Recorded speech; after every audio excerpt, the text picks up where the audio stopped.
Hello everyone, this is C S Vikram Sirohi and welcome to affordable classes. और आज की class हमारी बहुत इंपॉर्टेंट क्लास रहने वाली है कंपनी लॉ का। आज हम जून 2024 वाले बच्चों के लिए कंपनी लॉ का पहला क्लास रखने वाले हैं अपना, जिसमें हम बात करेंगे पूरा एक brief introduction company law and practice. हमारा जो group one of C S executive group one of C S executive हमारा कंपनी लॉ एंड प्रैक्टिस, इस वाले चैप्टर के बारे में आज हम अपनी फर्स्ट क्लास, आज हमारी जून 2024 वाले स्टूडेंट्स के लिए हमारी क्या है ये, this is our first class. आज इस वीडियो के अंदर हम बात करेंगे इंट्रोडक्शन की, सिलेबस के बारे में बात करेंगे कि कंपनी लॉ का सिलेबस क्या है। कंपनी लॉ के सिलेबस की बात करेंगे। समझ आ गई?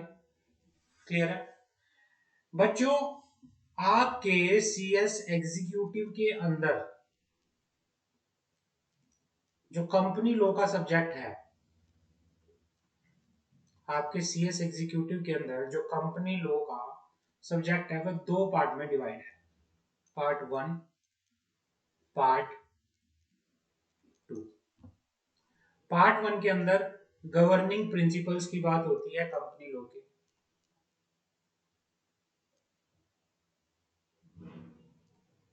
गवर्निंग प्रिंसिपल्स की बात होती है कंपनी लॉ के। पार्ट वन के अंदर किसकी बात होती है? पार्ट वन के अंदर गवर्निंग प्रिंसिपल्स की बात होती है, जो कि आपका 65 मार्क्स का आएगा। समझ आ गई? और दूसरा पार्ट टू जो आपका है, उसमें आपकी बोर्ड के एडमिनिस्ट्रेशन की, बोर्ड एडमिनिस्ट्रेशन एंड मैनेजमेंट, इसकी बात होती है। ये आपका आएगा 35 मार्क्स का। ये पेपर आपका आएगा 35 मार्क्स का। क्लियर है? तो कंपनी लॉ का पेपर आपका 100 मार्क्स का है, जिसमें आपका 80 मार्क्स का आएगा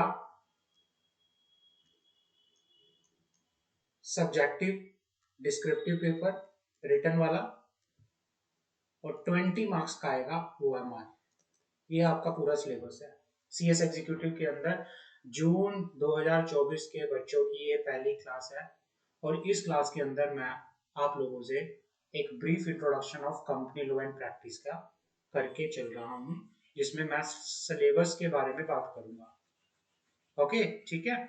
तो हमारे दो पार्ट है। पहला पार्ट है जो गवर्निंग प्रिंसिपल्स की बात करता है 65 मार्क्स का, और दूसरा पार्ट है जो एडमिनिस्ट्रेशन की, मैनेजमेंट की, ओनरशिप की बात करता है 35 मार्क्स का। क्लियर है?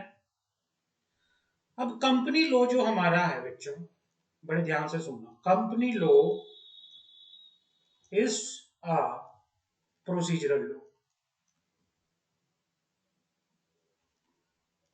कंपनी लॉ एक प्रोसीजरल लॉ है। कंपनी लॉ एक प्रोसीजरल लॉ है। आपको प्रोसीजरल लॉ, इट इज जैसे एक कहानी की तरह, it is like a story. It is like a story. Story किसकी? स्टोरी कंपनी की। कंपनी, हम सब नेचुरल पर्सन है।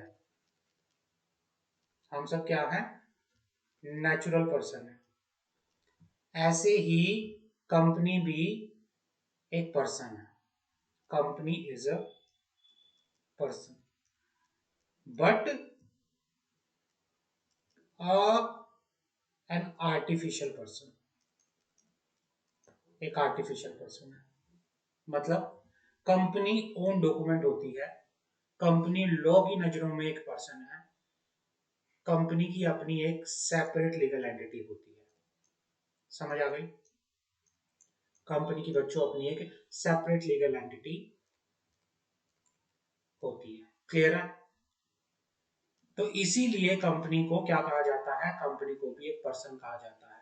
और इस पर्सन की पूरी जो ये कंपनी है, कंपनी के बारे में कैसे इसे रेगुलेट किया जाता है, कैसे कंपनी आगे अपने बिजनेस करती है, किस तरह से सारी चीजें, पूरे लाइफ का ब्यौरा आपको किस में मिलेगा? कंपनीज एक्ट के अंदर। तो कंपनीज एक्ट 2013, कंपनी के ऊपर कौन सा एक्ट एप्लीकेबल होता है? पहले ये एप्लीकेबल होता था कंपनीज एक्ट 1956, उसके बाद 1956 के रिपील होने के बाद 2013, और अभी करंटली कौन सा एक्ट एप्लीकेबल होता है कंपनी पे? Companies act 2013। ये बात करता है कंपनी की लाइफ से लेके, कंपनी की लाइफ से लेके, कंपनी के जन्म से लेके कंपनी की डेथ तक का इसके अंदर पूरा डिस्कशन है कि किस तरह से in the eyes of law एक कंपनी आर्टिफिशियल बनती है, किस तरह से उस कंपनी का एंड होता है, और ड्यूरिंग द लाइफ कंपनी को अपना बिजनेस करने के लिए किन किन चीजों की कैसे क्या क्या रिक्वायरमेंट रहती है, everything we will discuss in this video. Clear है? सबसे पहले मैं आपसे एक बात करता हूं कि मान लो आपके माइंड में आइडिया आया, you have to start a business. आपने सोचा कि मुझे तो बिजनेस स्टार्ट करना करना है, आपको बिजनेस स्टार्ट करना है। आपने सोचा कि मुझे बिजनेस स्टार्ट करना है, बट मुझे बिजनेस जो है कैसे करना है? सबसे पहले ये आपके सामने how to set up a business, how to set up a business आपके सामने ये एक क्वेश्चन हमेशा रहेगा कि एक बिजनेस को किस तरह से हमें सेटअप करना है। बच्चों, बिजनेस आप कैसे कर सकते हो? देखो, बिजनेस आपको करना है, अब बिजनेस करने के लिए आपके सामने चॉइस आती है। आपको आइडिया मिल गया, बट उस बिजनेस को किस लेवल पे आपको करना है? अकेले करना है, ग्रुप में करना है, या फैमिली के साथ करना है, कैसे करना है? If you want to start your business अकेले, आप अकेले बिजनेस स्टार्ट करना चाहते हैं, तो आपके लिए सबसे आपको फिर चूज करना पड़ता है which business entity will be suitable for me. कि भाई यहां पे क्वेश्चन आता है चॉइस करना, choice of a suitable business entity, choice of a suitable business entity. अब अलग अलग तरह की बिजनेस एंटिटी होती है, आपको कौन सी करनी है वो आपकी रिक्वायरमेंट पे डिपेंड करता है कि मुझे कौन सी बिजनेस एंटिटी चूज करनी है। अब बिजनेस एंटिटी अलग अलग तरह की होती है। For example, sole proprietorship, partnership,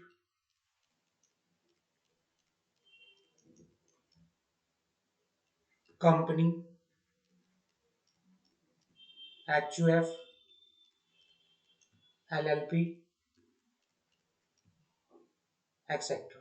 काफी तरह की बिजनेस एंटिटी होती है, हर एक बिजनेस एंटिटी के अपने फायदे नुकसान सब कुछ होता है। तो आपके सामने सबसे पहले चॉइस करना आता है कि मुझे कौन सी सुटेबल बिजनेस एंटिटी मेरे लिए रहेगी, है ना? अब जो ये क्वेश्चन है, ये क्वेश्चन ही अपने आप में एक चैप्टर है आपके सिलेबस में। ये एक चैप्टर है, चॉइस करना एक सुटेबल बिजनेस एंटिटी की आपके लिए। और ये चैप्टर आपका है सेटिंग अप ऑफ बिजनेस के अंदर, सेटिंग अप ऑफ बिजनेस के अंदर, जिसमें आप चूज करोगे कि मेरे लिए एक सुटेबल बिजनेस एंटिटी कौन सी रहेगी आपकी रिक्वायरमेंट के बेसिस पे। वो रिक्वायरमेंट भी बता रखी है वहां पे। सोल प्रोप्राइटरशिप, छोटे लेवल पे बिजनेस करना है, अकेले बिजनेस करना है, सोल प्रोप्राइटरशिप आपके लिए ठीक रहेगा। 1% कंपनी भी आप कर सकते हो अगर आपको लिमिटेड लायबिलिटी के बेनिफिट उठाने हैं। किसी के साथ पार्टनरशिप में करना है तो एलएलपी या पार्टनरशिप के थ्रू कर सकते हो। फैमिली के साथ करना है एचयूएफ में जा सकते हो अगर फैमिली बिजनेस है तो, ठीक है ना। और ये अगर बड़े लेवल पे करना है ना, पैन इंडिया बेसिस पे करना है या फॉरेन जाके करना है, कैसे करना है, उसके लिए फिर आप कंपनी इनकॉर्पोरेट अपनी कर सकते हो, ठीक है ना। तो जहां पर मान लो आपने यहाँ पर हम कंपनी लॉ की डिस्कशन कर रहे हैं, तो मैं यहाँ पे अज्यूम करता हूं कि आपने क्या किया है, कंपनी वर्ड चूज किया है। कंपनी वर्ड आपने यहां पे कंपनी चूज किया है, कंपनी, कि भाई मुझे तो जो बिजनेस करना है, बिजनेस कंपनी बनाकर करना है, बिजनेस कंपनी बनाकर करना है। मुझे जो बिजनेस करना है वो कैसे करना है, मुझे वो बिजनेस कंपनी बनाकर करना है। कोई बात नहीं, अगर कंपनी बनाकर बिजनेस करना है तो उसके लिए आपको सबसे पहले पता होना चाहिए कि कंपनी बनाने से पहले आपको कंपनी लॉ का पता होना चाहिए। कंपनी लॉ, कंपनी लॉ, क्योंकि जब कंपनी बनाने की बात आती है तो you have to follow the provision of companies act 2013। Company के ऊपर कौन सा लॉ एप्लीकेबल होता है, कंपनी के ऊपर कंपनीज एक्ट 2013 एप्लीकेबल होता है। समझ आ गई, कंपनीज एक्ट 2013 एप्लीकेबल होता है। ये कंपनीज एक्ट क्या है, कब आया, कैसे आया, कहां एप्लीकेबल होता है, इसका introduction of company law, introduction of company law, ये आपके कंपनी लॉ के चैप्टर का, ये आपके कंपनी लॉ के चैप्टर का, ये आपके कंपनी लॉ के चैप्टर का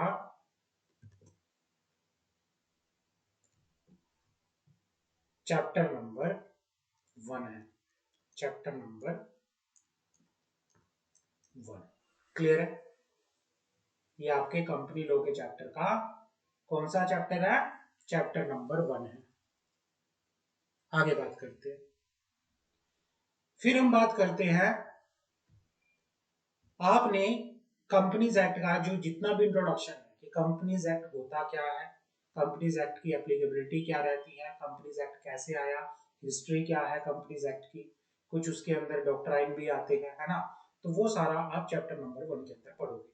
ये आपका कंपनी लॉ का चैप्टर नंबर 1 है। समझ आ गई, कंपनीज एक्ट आपने पढ़ लिया। अब आप सोच रहे हो कि मुझे कंपनी बनानी है, बट अगेन एक क्वेश्चन आपके सामने उठेगा, which types of company, which type of company. Company की काफी तरह की टाइप्स होती है, types of company, types of company आपका चैप्टर नंबर 2 है, टाइप्स ऑफ कंपनी आपका चैप्टर नंबर 2 है कंपनीज एक्ट के अंदर। अब टाइप्स ऑफ कंपनी कैसी होती है, काफी तरह की कंपनी होती है, private company, private company, public company, 1% company, holding company, subsidiary company, foreign company,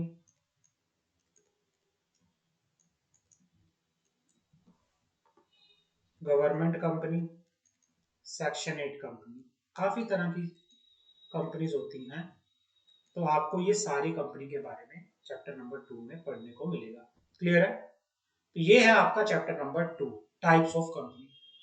आपने इनमें से हर एक कंपनी के फीचर्स को देखकर आपने चूज किया कि मुझे फॉर एग्जांपल प्राइवेट कंपनी बनानी है। क्वेश्चन, तो फिर नेक्स्ट क्वेश्चन आपके सामने आता है, how to incorporate a company. चलो ठीक है, मुझे पता चल गया कि मुझे प्राइवेट कंपनी बनानी है, बट मुझे बनानी कैसे है? कंपनी को बनाना कहलाता है how to incorporate, how to incorporate a company. Company को इनकॉर्पोरेट कैसे किया जाता है, and what documents are, and what documents are required to incorporate a company। Clear है? इसके बारे में बात करते हैं। तो इनकॉर्पोरेशन ऑफ कंपनी के बारे में, मेमोरेंडम के बारे में, आर्टिकल ऑफ एसोसिएशन के बारे में आप पढ़ोगे चैप्टर नंबर 3 के अंदर। आपका चैप्टर नंबर 3 है incorporation of company and related documents. Clear है? अब आपकी कंपनी इनकॉर्पोरेट हो गई, अब आपकी कंपनी इनकॉर्पोरेट यहां पे हो चुकी है। चैप्टर नंबर 3 में हमने पता कर लिया है कि कंपनी को इनकॉर्पोरेट कैसे करते हैं। अब आपकी कंपनी को बिजनेस करना है, लेकिन बिजनेस करने के लिए सबसे इंपॉर्टेंट चीज होती है, बिजनेस स्टार्ट करने के लिए सबसे इंपॉर्टेंट चीज होती है कैपिटल। कैपिटल, कैपिटल कहां से आएगी? कैपिटल दो जगह से आ सकती है, दो तरह की कैपिटल होती है। एक होती है शेयर कैपिटल, एक होती है डेट कैपिटल। डेट कैपिटल, जो शेयर कैपिटल है, शेयर कैपिटल क्या होता है? शेयर कैपिटल क्या होता है? कितने तरह की शेयर कैपिटल होती है? शेयर क्या होते हैं? कैसे शेयर इशू किए जाते हैं? तो इसके बारे में पूरा आपको पढ़ने को मिलेगा। शेयर कैपिटल के बारे में पढ़ने को मिलेगा चैप्टर नंबर 4 के अंदर। आपका चैप्टर नंबर 4 किसका बनेगा? शेयर कैपिटल का बनेगा। शेयर जिन लोगों को, जो लोग कंपनी में इन्वेस्ट करते हैं, जिनको कंपनी शेयर इशू करती है, जिनका नाम रजिस्टर ऑफ मेंबर के अंदर डलता है, उनको क्या बोलते हैं? उनको बोलते हैं members of the company. Members of the company. Member होता क्या है, कैसे कंपनी का मेंबर बना जा सकता है, क्या क्या मेंबर्स के राइट होते हैं, तो ये सारा आप पढ़ोगे chapter number 5 of the company law. आपके पहले 5 chapter, first chapter introduction of company, second chapter आपका बनेगा types of company, third chapter आपका incorporation of company, fourth chapter share capital, और 5 चैप्टर आपका बनेगा मेंबर्स। ठीक है ना? दूसरा, कंपनी के लिए कई बार बिजनेस जब कंपनी करती है, कई बार शेयर कैपिटल भी एनफ नहीं होता। कंपनी को और ज्यादा फंड चाहिए, और ज्यादा रिसोर्सेज चाहिए, कंपनी डेट कैपिटल की तरफ भी रिजोर्ट कर सकती है। जब company debt capital, debt capital, debt capital क्या होता है? जब कंपनी बैंक से या फिर फाइनेंशियल इंस्टीट्यूशन से लोन लेके, मनी बोरो करके, या फिर डिबेंचर इशू करके, या फिर डिपॉजिट्स एक्सेप्ट करके, पब्लिक से, मेंबर से, जो भी व्हाटएवर, फंड रेज करती है, पैसा लेती है, तो उसको बोलते हैं डेट कैपिटल। और ये सारा इसमें आप पढ़ोगे चैप्टर नंबर 6 के अंदर। क्लियर है? डेट कैपिटल आपका कंपनीज एक्ट का चैप्टर नंबर 6 बनेगा। क्लियर है? आगे बात करते हैं। नाउ आपकी कंपनी इनकॉर्पोरेट हो गई, कंपनी आपकी क्या हो गई? इनकॉर्पोरेट हो गई, प्लस आपके पास फंड्स भी आ गए, चाहे आपके पास शेयर कैपिटल से आए हो, डेट कैपिटल से आए हो, लेकिन फंड आ गए। अब आप बिजनेस करने के लिए रेडी हो, बिजनेस करने के लिए आप रेडी हो। बिजनेस जब आप करते हो, बिजनेस आप किस एक्सपेक्टेशन पे करते हो? आपका मोटिव क्या होता है बिजनेस का? Motive to earn profit. Profit, अच्छा, तो ये प्रॉफिट जो कंपनी बिजनेस करता है, जो एक कंपनी प्रॉफिट कमाती है, उस प्रॉफिट का क्या करती है? दो वे हो सकते हैं, या तो री इन्वेस्ट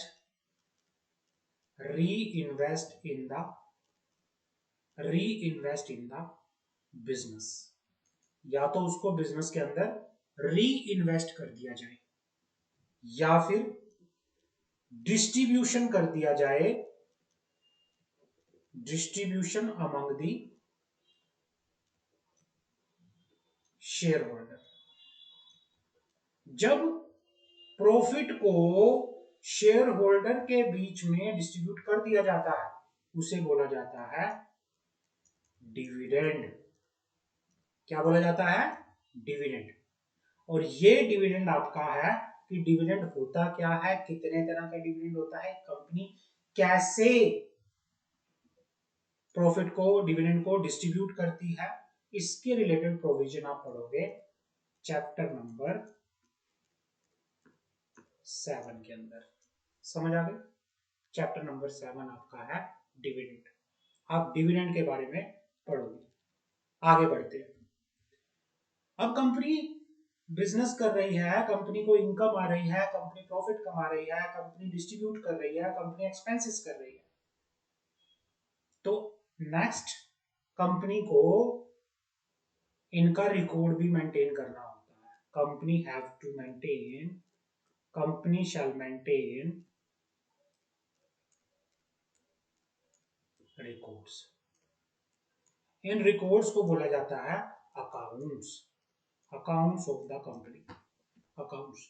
और इन अकाउंट्स की ऑडिटर से ऑडिट भी करवाई जाएगी, जिसमें हम अकाउंट्स के बारे में, बुक ऑफ अकाउंट्स के बारे में, फाइनेंशियल स्टेटमेंट के बारे में, जिसमें हम ऑडिटर्स के बारे में, कैसे ऑडिटर की अपॉइंटमेंट होती है, कैसे रेजिग्नेशन होता है, कैसे रिमूवल होता है, फर्स्ट ऑडिटर कौन होता है, सब्सिक्वेंट ऑडिटर कौन होता है, क्वालिफिकेशन डिस्क्वालिफिकेशन ऑफ ऑडिटर क्या होती है, ऑडिट कितने तरह की होती हैं, सारे प्रोविजंस हम इस चैप्टर के अंदर पढ़ेंगे। ये आपका बनेगा चैप्टर नंबर 8। ये आपका कौन सा चैप्टर बनेगा? This will be your chapter number 8 of the companies act. Clear है? ये आपका कंपनीज एक्ट का चैप्टर नंबर 8 बनेगा। यहाँ पे आगे बात करते हैं। आगे हमारे सामने आता है, अब ये तो बात हो गई सारी, हमने इनकॉर्पोरेशन से लेके रिकॉर्ड मेंटेनेंस तक की बात कर ली, अकाउंट्स तक की बात कर ली हमारी यहाँ पे, ठीक है ना? अब हमारा एक कंसेप्ट आता है, नेक्स्ट कंसेप्ट हमारा आता है, हम नेचुरल पर्सन है, we are natural person, we are natural person. Clear है? हम नेचुरल पर्सन है, ठीक है ना? ड्यूरिंग द लाइफ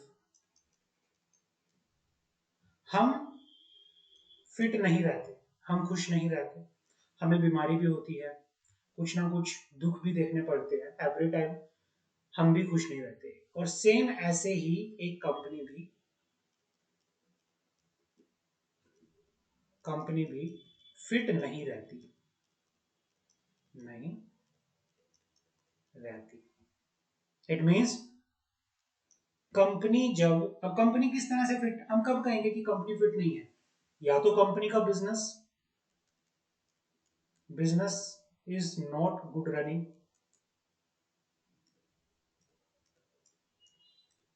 या फिर company is in company is in loss, business जो है वो इज इन लॉस में है,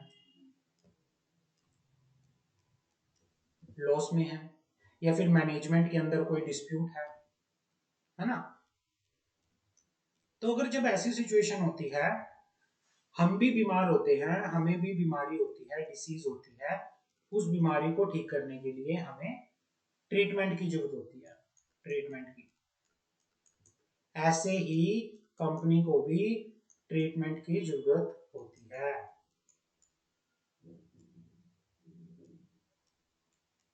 कंपनी को भी ट्रीटमेंट की जरूरत होती है, ट्रीटमेंट। अब ट्रीटमेंट हम, जैसे हम क्या है, डॉक्टर के पास जाते हैं, डॉक्टर डिपेंड्स अपॉन कि हमारी सिचुएशन को देख के, बीमारी देख के क्या करता है, ट्रीटमेंट करता है, अलग अलग तरीके अपनाता है बड़ी बीमारी के केस में। ऐसे ही कंपनी के केस में भी ट्रीटमेंट होता है। अब कंपनी को लॉस मेकिंग सिचुएशन से निकालने के लिए, कंपनी को लॉस वाली सिचुएशन से निकालने के लिए, कंपनी की मैनेजमेंट को इंप्रूव करने के लिए, कंपनी के बिजनेस को और अच्छा करने के लिए, डेवलप करने के लिए, कंपनी को ग्रोथ देने के लिए कंपनी क्या करती है, कंपनी रीस्ट्रक्चरिंग करती है, अपनी रीस्ट्रक्चरिंग करती है, जिसको, और वो रीस्ट्रक्चरिंग किस तरह से होती है, वो कॉम्प्रोमाइज, एक टर्म आती है कॉम्प्रोमाइज एंड अरेंजमेंट, जिसमें कंपनी अपनी ग्रोथ के लिए कुछ वे आउट निकालती है कि भाई कुछ टेक्निक, कुछ स्ट्रेटेजीज होती है, कुछ ट्रीटमेंट्स होते हैं, जैसे merger, demerger, debt restructuring, take over, acquisition, take over and acquisition, amalgamation, ये सारे क्या होते हैं, these are the treatment to improve the business of the company. समझ आ गई? तो ये कॉम्प्रोमाइज अरेंजमेंट, ये जो टेक्निक्स होती हैं, इसके बारे में हम पढ़ेंगे, हमारा चैप्टर नंबर कौन सा, हमारा चैप्टर नंबर 9, ये हमारा चैप्टर नंबर 9 बनेगा। क्लियर है? ये हमारा कौन सा बनेगा, चैप्टर नंबर 9 बनेगा। ठीक है, समझ आ गई? आगे बात करते हैं।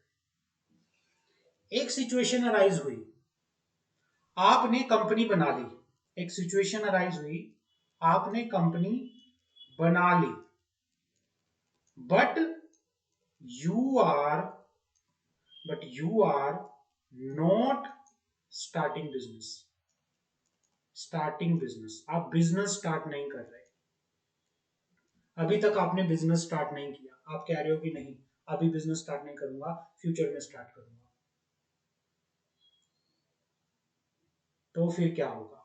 देखो क्या होता है बच्चों, अगर आप कंपनी इनकॉर्पोरेट कर लेते हो, मान लो, बट एक पीरियड तक आप कोई बिजनेस नहीं करते, आप कोई अकाउंटिंग ट्रांजैक्शन नहीं करते, आप आरओसी में कोई फाइलिंग नहीं करते, तो एक टाइम के बाद, कुछ पीरियड के बाद, आरओसी क्या कर देता है, आरओसी आपका नाम, आरओसी आपकी कंपनी का नाम, कंपनी का नाम रजिस्टर ऑफ मेंबर में से, रजिस्टर ऑफ मेंबर में से हटा देता है, स्ट्राइक कर देता है, रिमूव कर देता है। बट आपको तो फ्यूचर में बिजनेस करना है, तो इस सिचुएशन से कैसे बचा जाए, how to avoid this situation,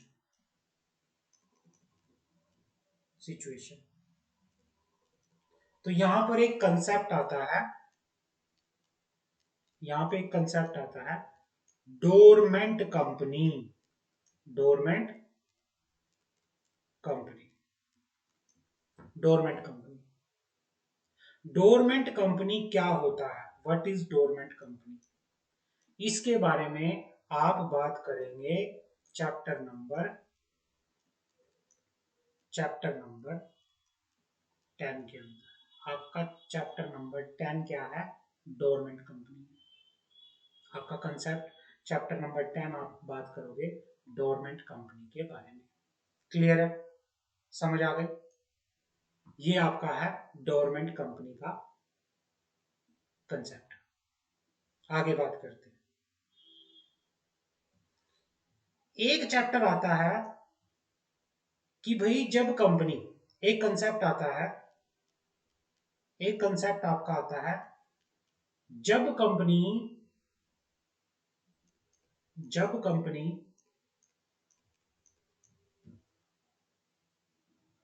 क्या करती है, लोन लेती है, लोन लेती है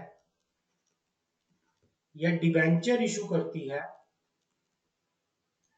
या पब्लिक से डिपॉजिट इशू करती है, डिपॉजिट एक्सेप्ट करती है। उस सिचुएशन में जब कंपनी डेट कैपिटल से पैसा रेज करती है, when company raise money through debt capital, through debt capital, then in such situation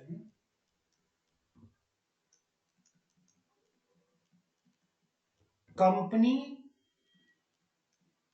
have to create security, कंपनी को सिक्योरिटी क्रिएट करनी होती है अपनी किसी प्रॉपर्टी पे, मतलब बदले में बैंक को कुछ एज अ सिक्योरिटी गिरवी रखना पड़ता है, सिक्योरिटी क्रिएट करनी पड़ती है, have to create security on the asset या property of the company.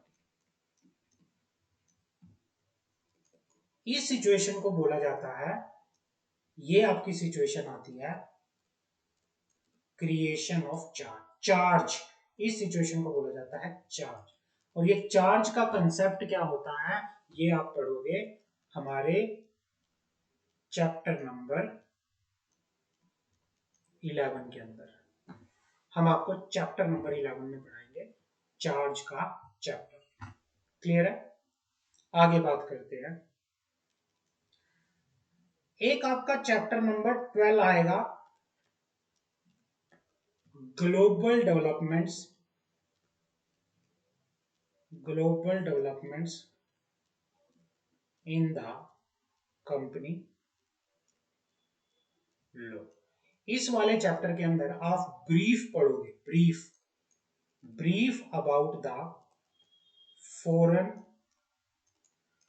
Country is company law.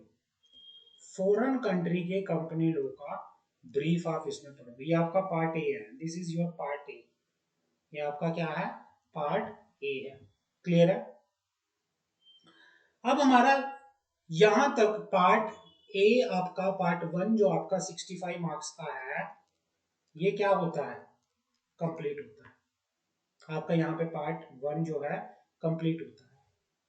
अब हम बात करते हैं पार्ट बी की, पार्ट 2 जो आपका 35 मार्क्स का है। पार्ट 2 आपका कितने का है, 35 मार्क्स का है। अब पार्ट 2 की बच्चों बात करते हैं। पार्ट 2 के अंदर सबसे पहले यहां पे कंसेप्ट आता है कंपनी की मैनेजमेंट, कंपनी की मैनेजमेंट और जो कंपनी की ओनरशिप होती है, कंपनी की मैनेजमेंट और कंपनी की ओनरशिप अलग अलग लोगों के हाथों में होती है, अलग अलग लोगों के हाथों में होती है। कंपनी की मैनेजमेंट, कंपनी की ओनरशिप अलग अलग लोगों के हाथों में होती है। अब ये अलग अलग लोग कौन हैं, इसके बारे में बात करते हैं। कंपनी की जो ओनरशिप होती है वो शेयर होल्डर, मेंबर्स, इनके हाथों में होती है। कंपनी की जो मैनेजमेंट होती है वो डायरेक्टर्स के हाथों में, बोर्ड ऑफ डायरेक्टर्स,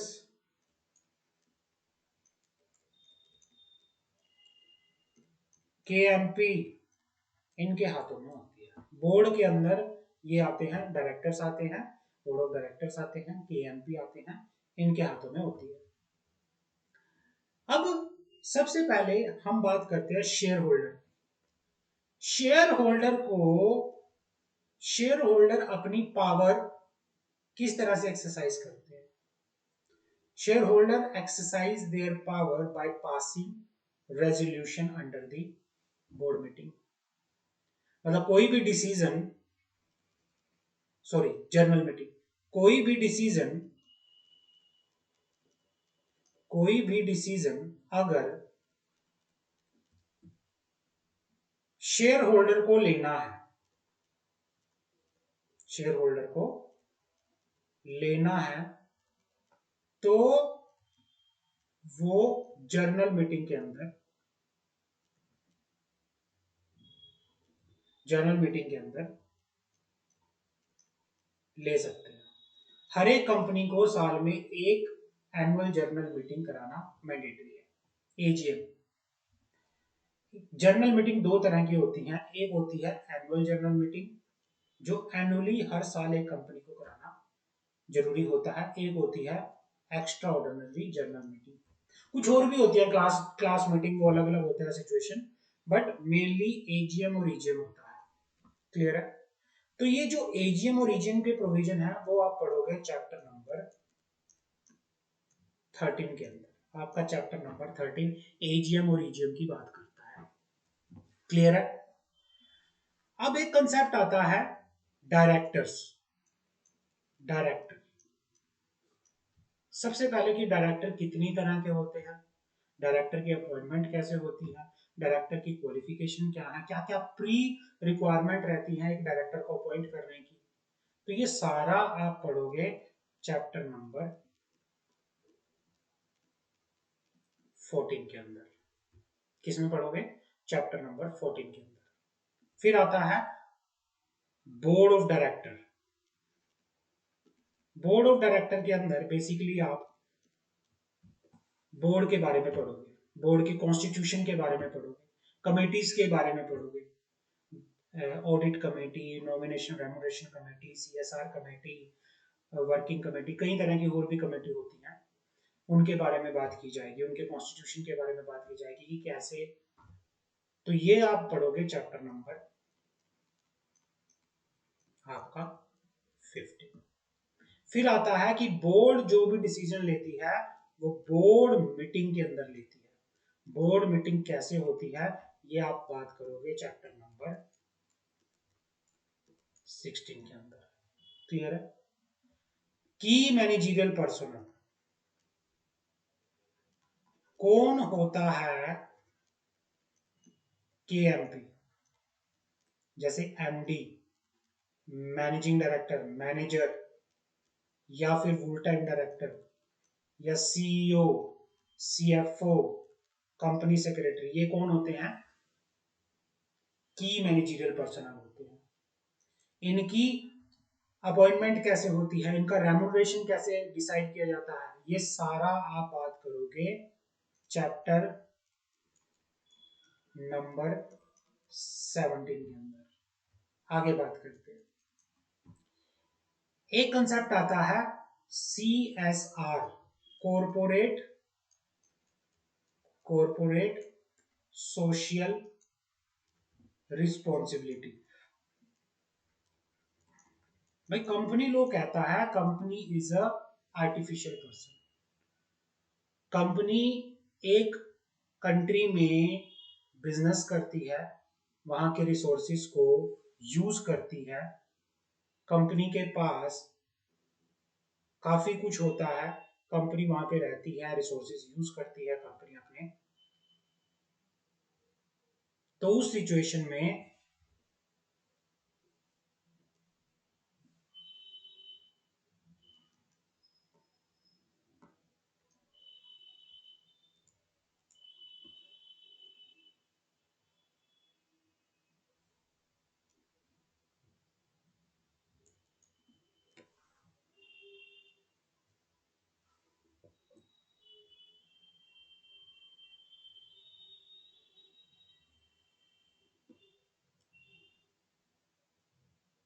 हाँ जी, तो यहाँ पे कंसेप्ट आता है एक हमारे पास,